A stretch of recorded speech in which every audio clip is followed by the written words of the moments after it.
Assalamu alaikum wa rahmatullah. Avant que mes mots ne commencent réellement, prends un instant. Pas pour moi, mais pour toi. Là où tu es.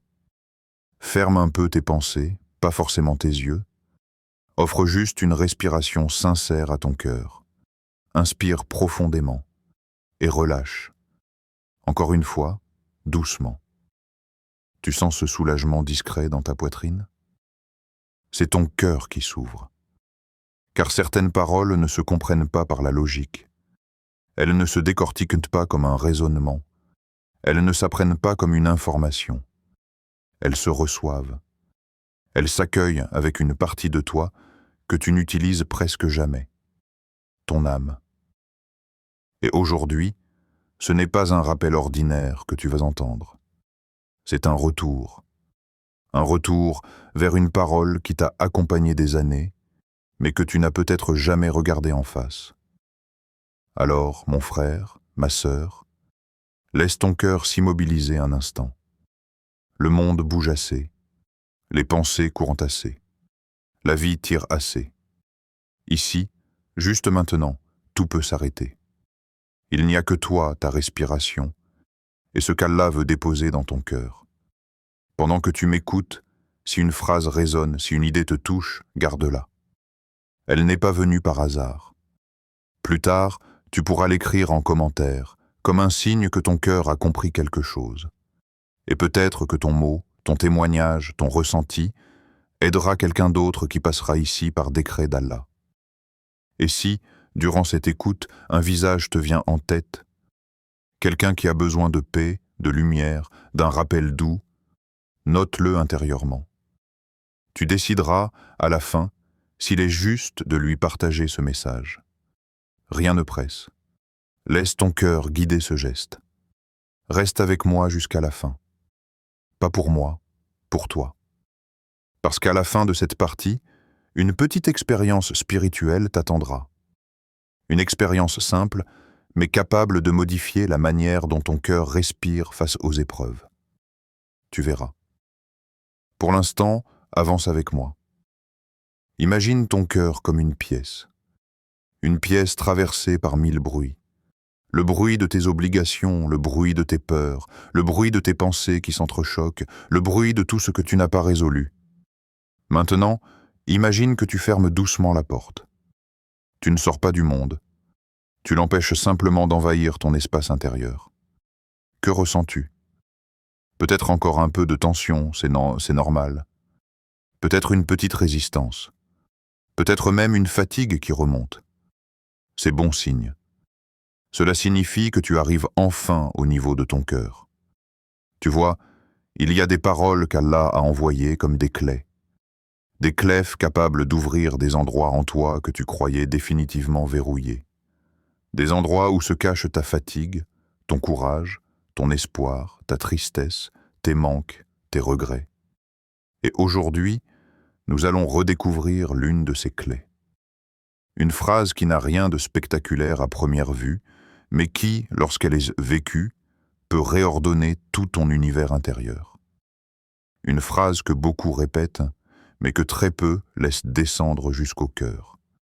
Avant de te la révéler, laisse ton souffle devenir plus calme. Laisse ta poitrine se détendre. Laisse ton âme se préparer, parce que ce que tu vas redécouvrir n'est pas un simple mot. C'est une lumière, une force, un refuge, une clé spirituelle dont tu ne soupçonnais même pas la puissance. Reste attentif. Le trésor arrive. Tu la connais déjà. Tu l'as déjà prononcée, peut-être même des centaines de fois. Dans une prière, dans un moment de panique, dans un soupir. Parfois avec conscience, parfois par habitude, mais rarement avec tout ton cœur. La hawla wa la quwwata illa billah. Lorsque ces mots sortent de ta bouche, que se passe-t-il réellement? Prends un instant pour l'observer. Cette phrase glisse, légère, puis disparaît souvent dans l'air, mais sache une chose. Si tu savais ce qu'elle portait réellement, tu ne la dirais plus jamais distraitement. Car ce n'est pas une formule religieuse. Ce n'est pas un mot d'urgence. Ce n'est pas un automatisme. C'est une lumière. Une lumière capable de changer la manière dont tu avances dans la vie. Une lumière qui peut transformer ta relation à la peur, au stress, aux épreuves, à l'avenir. Extraordinaire, non? Que quelques syllabes aient un tel poids. Mais ce secret n'est révélé qu'à celui qui écoute avec son cœur. Alors écoute. Cette phrase dit « Tu n'as aucune force par toi-même. Tu n'es pas ton propre soutien.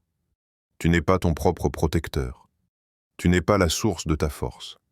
Et tu n'as jamais été seul à porter ce que tu portes. » Elle dit aussi « Toutes les forces que tu as eues, toutes les fois où tu as tenu, toutes les fois où tu as survécu, toutes les fois où tu t'es relevé, ce n'était pas toi, c'était Allah. C'était sa force en toi, sa miséricorde dans tes pas, sa protection autour de toi. Et lorsque ton cœur accepte cela, pas seulement intellectuellement, mais intérieurement, quelque chose se transforme. La phrase devient comme une fenêtre ouverte, un souffle frais dans une pièce étouffée, une lumière qui s'infiltre dans un espace que tu croyais trop sombre. Tu te rends compte que cette phrase ne décrit pas ta faiblesse. Elle décrit ta vérité. Et cette vérité ne t'écrase pas. Elle te libère. Elle change la manière dont tu affrontes la peur. Tu comprends que ce n'est pas ta force qui te sauvera, mais celle d'Allah. Elle change la manière dont tu vis l'épreuve. Tu réalises que tu n'es pas censé la porter seule. Allah est là, dans chaque souffle. Elle change même ta manière d'espérer. Tu n'espères plus avec l'angoisse de perdre. Tu espères avec la certitude que rien ne se perd quand Allah s'en charge. Cette phrase est un secret, non pas parce qu'elle est cachée, mais parce qu'elle est rarement vécue pleinement. Reste encore avec moi, parce que ce secret-là n'est que le premier.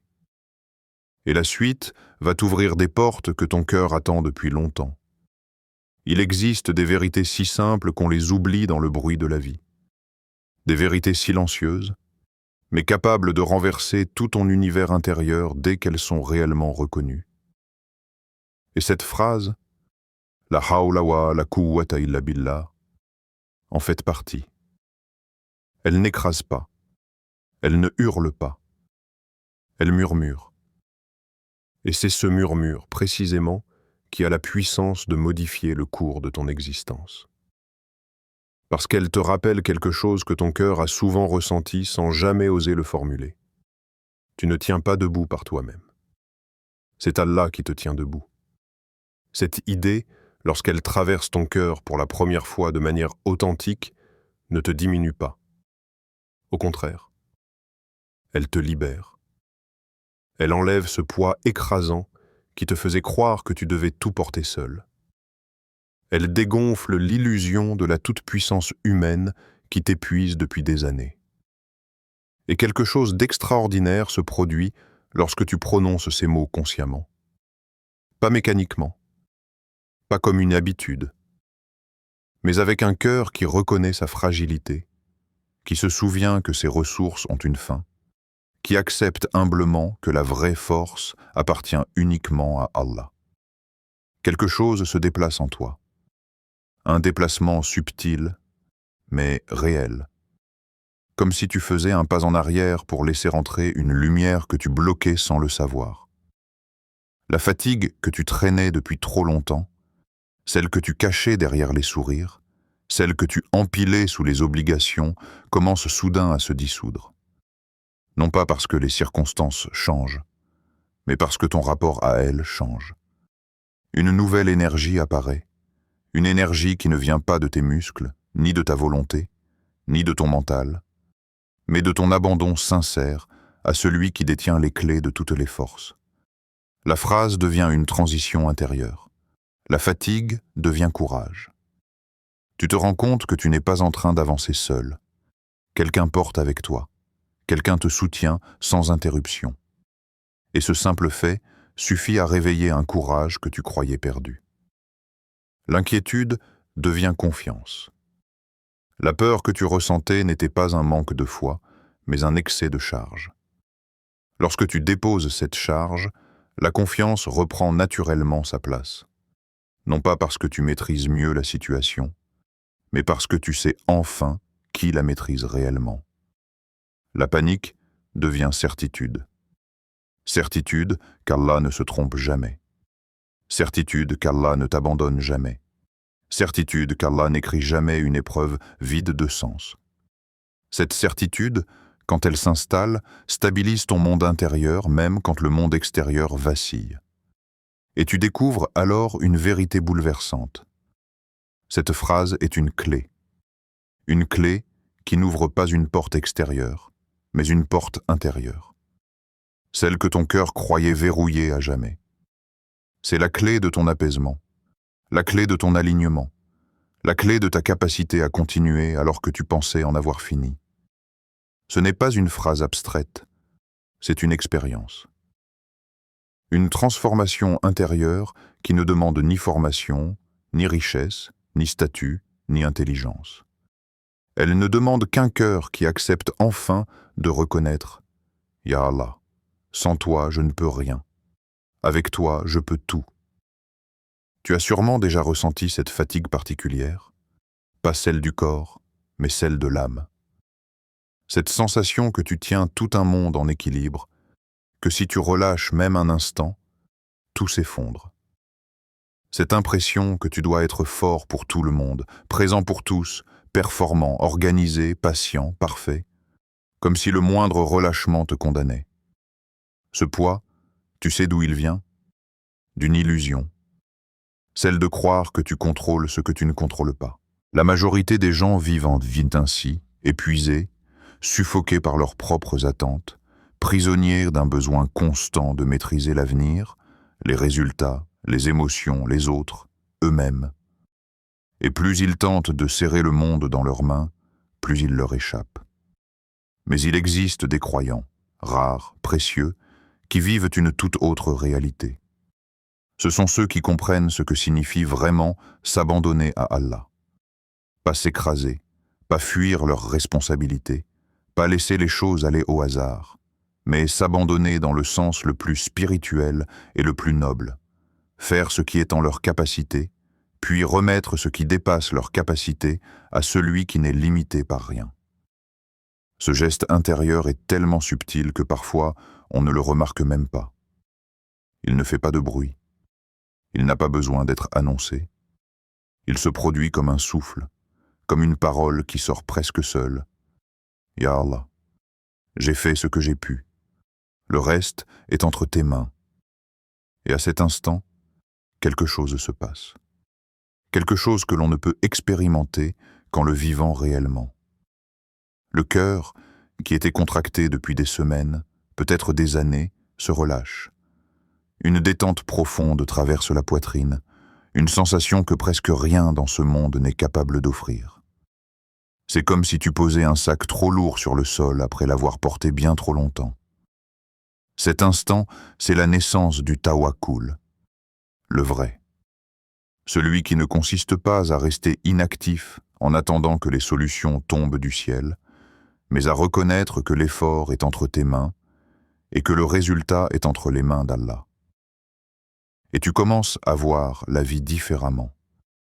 Tu réalises que ce n'est pas ton intelligence qui te protège, ni ta stratégie qui te sauve, ni ta force qui te fait avancer.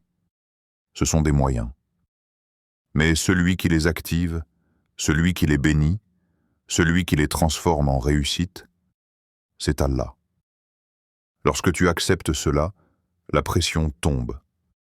Pas parce que les situations deviennent faciles, mais parce que tu arrêtes de te battre contre ce qui ne t'appartient pas. Tu continues à agir, mais ton cœur n'est plus prisonnier de l'issue. Tu continues à avancer, mais tu n'es plus paralysé par la peur de mal faire. Tu continues à espérer, mais tu n'es plus écrasé par le timing.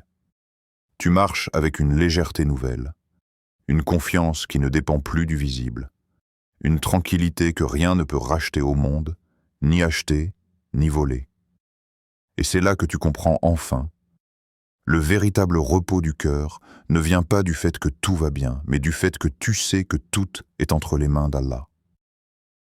Il existe des paroles que l'on prononce sans en mesurer la valeur, comme si nos langues avançaient plus vite que nos cœurs. Et pourtant, certaines de ces paroles possèdent un poids qui dépasse la terre, des mots qui portent une lumière que le monde ne peut pas contenir. Parmi elles, il y a une phrase simple, courte, presque discrète, mais décrite par le prophète comme un trésor parmi les trésors du paradis. Arrête-toi un instant sur ce mot. Trésor. Il évoque quelque chose de caché, de précieux, de protégé. Quelque chose que l'on ne trouve pas par hasard, mais que l'on découvre lorsqu'une porte intérieure s'ouvre. Pourquoi cette phrase, parmi toutes les paroles, est-elle un trésor? Pourquoi Allah lui a-t-il donné un statut si élevé alors qu'elle tient dans quelques syllabes? La réponse se trouve dans ce qu'elle renferme. Car cette phrase est un coffre, et dans ce coffre se cachent 3 secrets que le croyant ne découvre que lorsqu'il la vit pleinement. Le premier, reconnaître sa faiblesse. Dans un monde qui te pousse à montrer que tu es fort, autonome, indépendant, cette parole t'invite à faire l'inverse. Elle te rappelle que ta faiblesse n'est pas un défaut, mais un chemin vers Allah. Reconnaître que tu n'as aucune force par toi-même n'est pas de l'humiliation. C'est la vérité la plus pure. Le cœur ne se brise pas lorsqu'il admet cela. Au contraire, il se libère. Parce que la faiblesse reconnue devient une porte ouverte vers la force divine. Ce premier secret est une clé que seuls les cœurs sincères tiennent entre leurs mains. Le deuxième, appeler la puissance d'Allah. Le deuxième secret se déploie lorsque tu prononces ces mots comme une invocation, un appel, un souffle. Quand tu dis « La hawla wa la quwwata illa billah », tu n'affirmes pas seulement que tu es faible, tu affirmes que la force d'Allah te suffit. Tu t'ouvres à une puissance qui ne s'éteint jamais, qui ne faiblit jamais, qui ne dépend d'aucune circonstance. Tu te connectes à celui qui donne la force même aux montagnes, celui qui soutient le ciel sans pilier, celui qui rend possible ce que la raison juge impossible. À ce moment précis, quelque chose descend en toi. Un apaisement, une certitude, une clarté. C'est comme si l'âme respirait plus profondément. Le troisième, planter une graine de récompense éternelle. Chaque fois que tu prononces cette phrase, tu ne fais pas que te rappeler une vérité. Tu plantes une graine dans ton livre, une graine dans ton avenir éternel, une graine dans un jardin que tes yeux ne voient pas encore, mais que ton âme reconnaît. Cette graine grandira le jour où chacun cherchera désespérément une ombre sous laquelle se réfugier. Toi, tu trouveras des arbres que tu as plantés sans t'en rendre compte. Tu trouveras une lumière que tu as façonnée à partir de tes propres mots. Voilà pourquoi cette phrase est un trésor. Pas parce qu'elle est rare, mais parce que sa valeur est infinie. Chaque fois que tu la prononces avec conscience, un éclat se dépose dans ton cœur. Une particule de lumière, discrète mais réelle, qui illumine un coin que tu croyais définitivement sombre. Tu ne le vois pas avec tes yeux, mais tu le ressens. Dans la sérénité qui revient, dans la respiration qui s'apaise, dans un sourire que tu n'arrivais plus à trouver, dans cette certitude silencieuse qui te dit « Allah est avec toi ». Ce trésor n'est pas dans les mots, il est dans l'effet qu'ils produisent. Et c'est lorsqu'il touche ton cœur que tu réalises à quel point il valent plus que tout l'or de ce monde. Il y a des jours où tu te lèves avec un poids que tu n'arrives même pas à nommer. Des jours où tout semble plus difficile que d'habitude, où tu avances avec une énergie qui s'effrite, où chaque pas ressemble à un effort. Tu souris, oui, mais derrière ce sourire, une fatigue se cache. Une fatigue que personne ne voit, mais que ton âme ressent profondément. Il y a des moments où le cœur devient serré, où l'esprit s'encombre, où les pensées tournent tellement que tu as l'impression d'étouffer. Tu donnes l'impression d'être présent, mais intérieurement, tu te bats juste pour tenir. Et parfois, tu te demandes, pourquoi est-ce si lourd? Pourquoi est-ce si difficile? Pourquoi est-ce que je n'y arrive plus? C'est précisément dans ces moments-là que cette phrase devient un refuge. Non pas un refuge extérieur, mais un refuge intérieur. Un refuge où ton âme peut enfin déposer ce qu'elle porte, même pour quelques secondes. Ferme les yeux un instant, juste dans ton cœur. Imagine que tu portes un sac invisible mais terriblement lourd. Il contient tes inquiétudes, tes angoisses, tes peurs, tes responsabilités, tes regrets, tes doutes et toutes ces choses dont tu n'as parlé à personne. Tu marches avec ce sac depuis si longtemps que tu as oublié ce que c'est que de marcher léger. Et maintenant, imagine que tu arrives devant un endroit sûr, un espace où tu peux enfin poser ce sac. Tu le fais glisser de ton épaule, lentement, presque avec hésitation, et tu sens immédiatement la différence. Puis, dans un souffle qui vient du plus profond de toi, tu dis doucement « La hawla wa la quwwata illa billah ». Tu ne dis pas « je ne peux pas ». Tu ne dis pas « j'abandonne ». Tu dis « oh Allah, je n'y arrive plus seul, j'ai besoin de toi ». C'est une déclaration de vérité, pas une défaite. C'est une reconnaissance d'humilité, pas une capitulation. C'est l'aveu du cœur qui a enfin compris qu'il a essayé trop longtemps de porter ce qui ne lui appartenait pas. Et à ce moment précis, une chose subtile se produit. Tu sens que le poids n'est plus exactement le même. Le problème existe toujours. Les circonstances n'ont pas changé. Mais ton rapport à elle, lui, commence à changer. Cette phrase devient un souffle dans la poitrine, une paix qui contourne l'intellect pour aller directement dans le cœur. Elle te rappelle une vérité que tu avais oubliée. Tu n'es pas censé être seul dans tes épreuves. Quand tu la prononces, tu ne fais pas que dire des mots. Tu ouvres une porte. Tu invites la miséricorde, la force, la sagesse d'Allah à entrer dans ce que tu vis. Et même si rien ne change autour de toi, quelque chose change en toi. La panique qui t'écrasait se transforme en une certitude silencieuse. Allah gère mieux ta vie que toi. La tristesse qui t'étouffait devient une larme apaisée. Une larme qui dit « je ne suis pas abandonné ». La peur qui te paralysait devient un pas, puis un autre, puis encore un autre. Tu n'es pas en train de renoncer. Tu es en train de t'aligner. Tu es en train d'admettre ce que ton âme sait depuis toujours. Lorsque tu ne peux plus, Allah peut encore. La hawla wa la quwwata illa billah n'efface pas les épreuves. Elle change celui qui les traverse. Elle transforme la charge, la perception, le poids. Et parfois, ce simple changement intérieur est déjà une victoire immense. Il existe des blessures dont personne ne parle. Des blessures qui ne se voient sur aucun visage mais qui laissent pourtant des traces dans chaque respiration. Ce sont ces blessures silencieuses que tu portes peut-être en toi sans jamais avoir trouvé les mots pour les décrire. Tu continues à vivre, à avancer, à sourire, mais quelque chose en toi reste coincé, un peu brisé, un peu fragile. Et c'est précisément à cet endroit-là que cette parole agit. La hawla wa la quwwata illa billah. Ce n'est pas une phrase que tu lances vers le ciel. C'est un baume que tu déposes à l'intérieur de toi.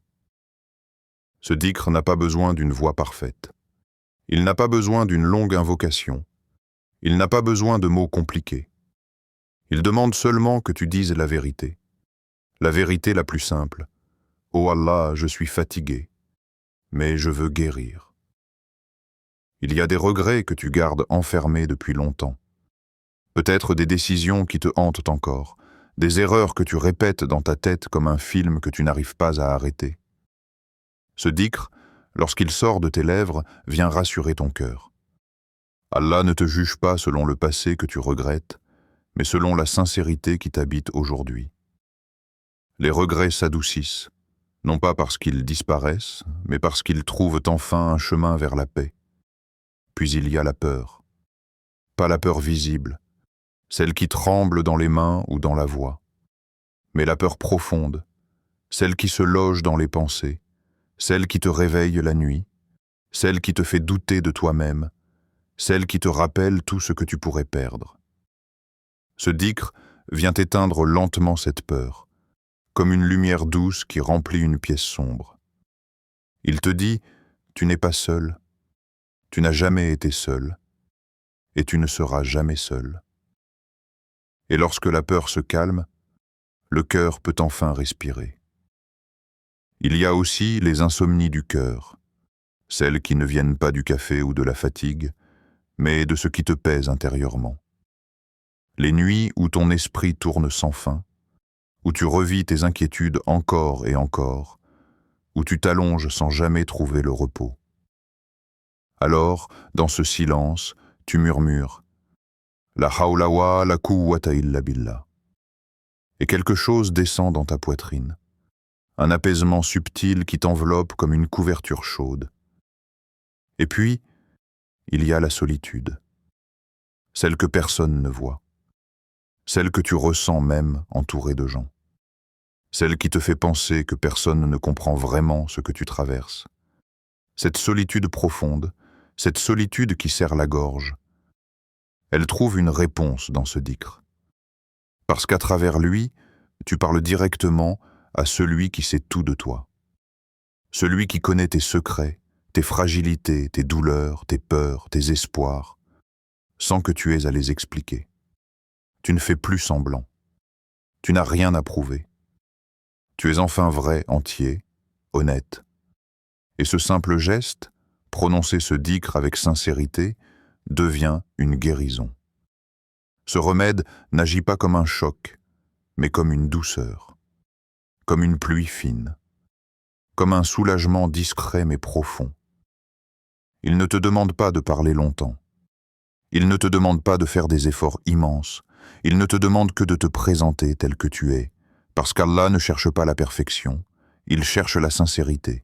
Et parfois, un cœur sincère qui murmure « La hawla wa la quwwata illa billah » guérit plus vite qu'un cœur qui accumule des milliers de mots.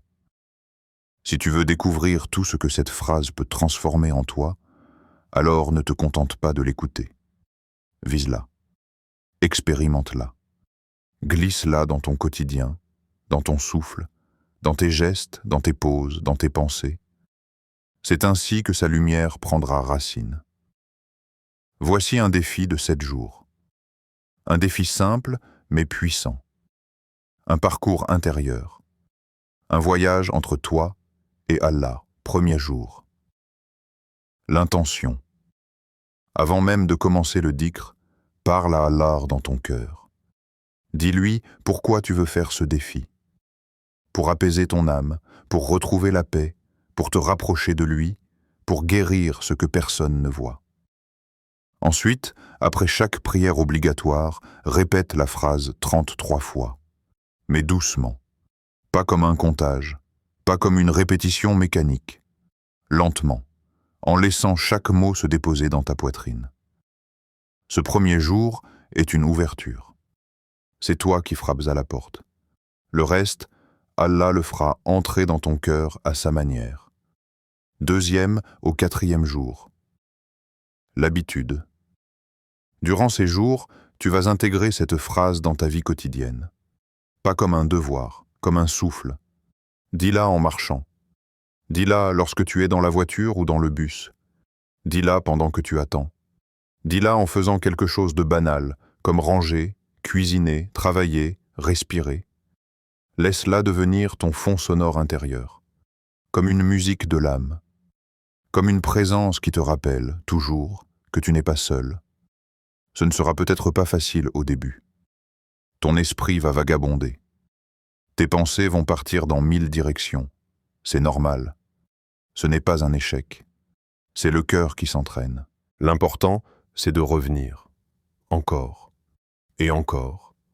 Jusqu'à ce que cette phrase devienne naturelle, comme un souffle. 5e et 6e jour. Le cœur s'éveille, c'est généralement là que le changement se produit. Tu ne le remarqueras peut-être pas immédiatement, mais quelque chose en toi commencera à s'alléger. Tu sentiras une compagnie silencieuse, un apaisement doux, une clarté nouvelle. Tu ne sauras peut-être pas l'expliquer, mais tu la ressentiras. La colère devient moins rapide, la tristesse devient moins lourde, la peur devient moins envahissante, la patience devient plus facile. Comme si Allah t'avait entouré d'une douceur invisible, comme si ton âme avait enfin trouvé de l'oxygène. Ce n'est pas magique, c'est spirituel. C'est Allah qui répond à ton effort sincère. 7e jour, la gratitude. Pour ce dernier jour, prie 2 unités de remerciement, où tu n'attends rien d'autre qu'un moment avec ton Seigneur. Dans ces rakas, dépose ton cœur, tes maux, tes faiblesses, ta reconnaissance. Puis murmure cette phrase comme un cadeau. Pas un outil, pas une demande, mais une lumière qu'Allah t'a laissée. Tu comprendras alors que ce défi n'était pas un exercice, mais un chemin. Un chemin vers une version plus apaisée, plus ancrée, plus consciente de toi-même. Et ce n'est que le début. Le vrai voyage commence après ces 7 jours. Le tawakkul n'est pas une attente passive, ni un espoir sans mouvement. C'est un équilibre subtil que seuls les cœurs éveillés comprennent. Allah ne t'a jamais demandé de rester immobile devant tes épreuves. Il t'a demandé d'avancer, même si ce n'est qu'un petit pas, même si ce pas tremble, même si ton cœur doute encore. Tu fais ce qui est entre tes mains. Compléter une démarche, essayer encore, chercher une solution, corriger ce que tu peux corriger, ouvrir les portes que tu peux ouvrir. Puis, lorsqu'il n'y a plus d'effort possible, lorsque tu as donné tout ce que tu pouvais, tu déposes le reste entre les mains d'Allah. C'est cela, le vrai tawakkul. Marcher avec lucidité, agir avec sincérité et confier avec confiance. Tu plantes une graine, tu la mets en terre, tu l'arroses, tu la protèges, mais tu ne tires pas dessus pour la faire pousser. Tu ne commandes pas la pluie, tu ne contrôles pas le soleil. Le reste appartient à Allah, et tout ce qu'il touche finit toujours par fleurir au bon moment. Après 7 jours, quelque chose change. Ce n'est pas spectaculaire, ce n'est pas bruyant, mais c'est réel. Tu te lèves un matin et tu sens que ton cœur respire différemment. Ce qui te faisait peur ne t'effraie plus autant. Ce qui te faisait douter ne t'ébranle plus de la même manière. Le monde autour de toi semble identique. Même responsabilité, même défi, même question. Mais toi, tu n'es plus le même. Une lumière discrète a trouvé sa place en toi. Une confiance douce mais ferme. Une paix qui ne dépend plus des circonstances. Le vrai miracle n'est pas d'obtenir tout ce que tu veux. Le vrai miracle, c'est de devenir quelqu'un qui peut traverser ce qu'il craignait hier. C'est de voir ton cœur changer avant que les choses n'aient changé autour de toi. La hawla wa la quwwata illa billah devient alors plus qu'un mot. Elle devient un mouvement intérieur, une guérison silencieuse, un renouveau qui naît dans l'invisible. Ne garde pas cette phrase pour les moments de tempête. Elle n'a pas été révélée uniquement pour les jours où tu touches le fond. Fais-en ton souffle, fais-en ton rythme, fais-en ton compagnon de route. Dis-la au réveil, avant que la journée ne t'emporte. Dis-la en marchant, pour que chaque pas devienne un pas vers Allah. Dis-la dans les nuits lourdes, quand le silence fait remonter des pensées trop bruyantes. Laisse cette phrase accompagner tes moments simples, tes gestes ordinaires, tes instants de solitude, tes passages d'incertitude. Plus tu la répéteras en dehors de la crise, plus elle te portera quand la crise viendra. Elle deviendra ton ancre, ton refuge, ton souffle spirituel, et quelque chose s'éclairera en toi. Tu commenceras à remarquer que ta vision change, que ton cœur anticipe moins, qu'il s'inquiète moins, qu'il s'agite moins. Parce que celui dont le souffle se souvient d'Allah ne marche jamais dans l'obscurité. Si tu veux réellement vivre ce défi et en goûter les fruits, Alors fais un geste simple. Écris en commentaire « J'avance avec la force d'Allah ». Pas pour te montrer, pas pour impressionner, mais pour marquer ton intention, pour inscrire ton cœur dans un mouvement vers lui. Et si, pendant ce rappel, un visage t'est venu en tête, une personne qui traverse une difficulté, alors partage cette vidéo avec elle. Peut-être que ce simple geste deviendra pour elle un apaisement, une direction, une lumière qu'elle attendait sans le savoir. Allah peut placer la guérison d'un cœur entre les mains d'une personne qui partage un simple rappel. Peut-être qu'aujourd'hui, cette personne, c'est toi. La hawla wa la quwwata illa billah. Ce ne sont pas seulement des mots, c'est une ouverture, une fenêtre qui laisse entrer une lumière que rien ne peut éteindre, un remède qui apaise ce que les médecins ne voient pas, une force qui s'installe là où tu ne pensais plus pouvoir te relever. C'est une porte vers Allah, une main tendue, un refuge pour ton âme fatiguée. Alors que tu continues ton chemin, laisse cette lumière t'accompagner. Dans chaque souffle, dans chaque pas, dans chaque épreuve. Laisse cette phrase devenir ton encre quand le monde devient lourd, ta boussole quand tu te perds, ton réconfort quand ton cœur s'essouffle. Qu'Allah dépose en toi une paix qui ne s'éteint pas, une force qui ne faiblit pas, et une lumière qui ne cesse jamais de grandir. Qu'il t'accorde la sérénité dans ce monde et la lumière dans l'au-delà.